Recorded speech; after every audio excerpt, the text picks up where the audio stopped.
আসসালামু আলাইকুম। আপনাদের সামনে আমি হাজির হলাম হোম কুকিং চ্যানেল থেকে দারুণ একটা রেসিপি নিয়ে। সেটা কি জানেন? ঝিঙা রেসিপি। খুবই মজার, খুবই টেস্টি। ২টা রেসিপি নিয়ে হাজির হলাম। একই ঝিঙা দিয়ে ২টা রেসিপি।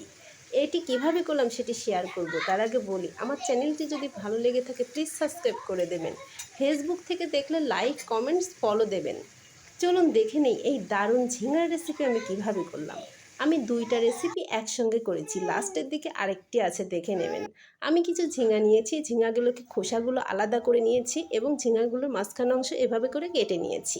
এই খোসাগুলো দিয়ে আরেকটি রেসিপি করব। চলুন আমরা মাছ ভেজে নিই। আমি কিছু সমুদ্রের মাছ নিয়েছি, সেটাকে লবণ, হলুদ, মরিচের গুঁড়া দিয়ে আমি ভালো করে মেখে নিয়েছি। তারপর প্যান দিয়ে দিয়েছি চুলাতে, সেখানে তেল দিয়ে দিয়েছি। তেলটা গরম হয়ে আসলে আমি একে একে মাছগুলোকে দিয়ে দিয়েছি। উল্টে পাল্টে ভালো করে আমি মাছগুলোকে ভেজে নিয়েছি।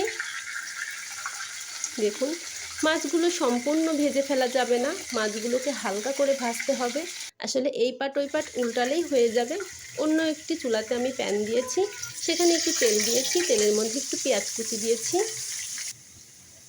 পেঁয়াজগুলোকে একটু লাল লাল করে ভেজে এখানে কিছু বাটা মশলা অ্যাড করছি। ১ চামচ জিরার গুঁড়া, ১ চামচ আদা বাটা, ১ চামচ রসুন বাটা, ১ চামচ পেঁয়াজ বাটা আমি এখানে ইউজ করেছি। স্বাদ মতো একটু লবণ ইউজ করেছি। আমি একটু মরিচের গুঁড়া, একটু হলুদের গুঁড়া আর একটু ধনিয়ার গুঁড়া অ্যাড করেছি। আমি এগুলোকে ভালো করে নেড়েচেড়ে কষিয়ে নিয়েছি। আসলে এভাবে করে আপনারা কষিয়ে নেবেন, তাহলে তরকারিটা খেতে মজা লাগে। এভাবে করে রান্না করলে যে কেউই মজা পাবেন তরকারি। দেখুন, ঝিঙাটাকে আমি পর্যায়ে দিয়ে দিয়েছি। নতুনেরা এভাবে করে রান্না করতে পারেন, যারা একেবারেই রান্না জানেন না খুবই মজা হয়। এভাবে করে ফ্যামিলির মন জয় করতে পারেন রান্না করে। দেখুন, ঝিঙাটা কষানো হয়ে গেলে আমি এর ভিতরে ঝোল অ্যাড করে দেব। ঝোলটা যার যার পছন্দ অনুযায়ী দেবেন, যে যতটা পছন্দ করেন।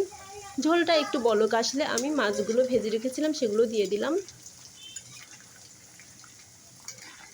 আমি এই একই মাছ কিছু অংশ আমি তুলে রেখেছি অন্য একটি রেসিপির জন্য। লাস্টে সেই রেসিপিটি আছে, সেটাও দেখে নেবেন। ঝিঙা রেসিপি, একই ঝিঙা দিয়ে 2টা রেসিপি, খুবই মজা, খুবই টেস্টি। এখানে একটা টিপস, সেটা হচ্ছে এই পর্যায়ে বলক যখন শেষ হয়ে যাবে, একদম ঠান্ডা ঠান্ডা হয়ে যাবে, তখন 1 ফালি লেবুর রস এখানে দিয়ে দিতে হবে। তাহলে কিন্তু তরকারিটা খুবই মজা লাগে। এভাবে করে দারুণ একটি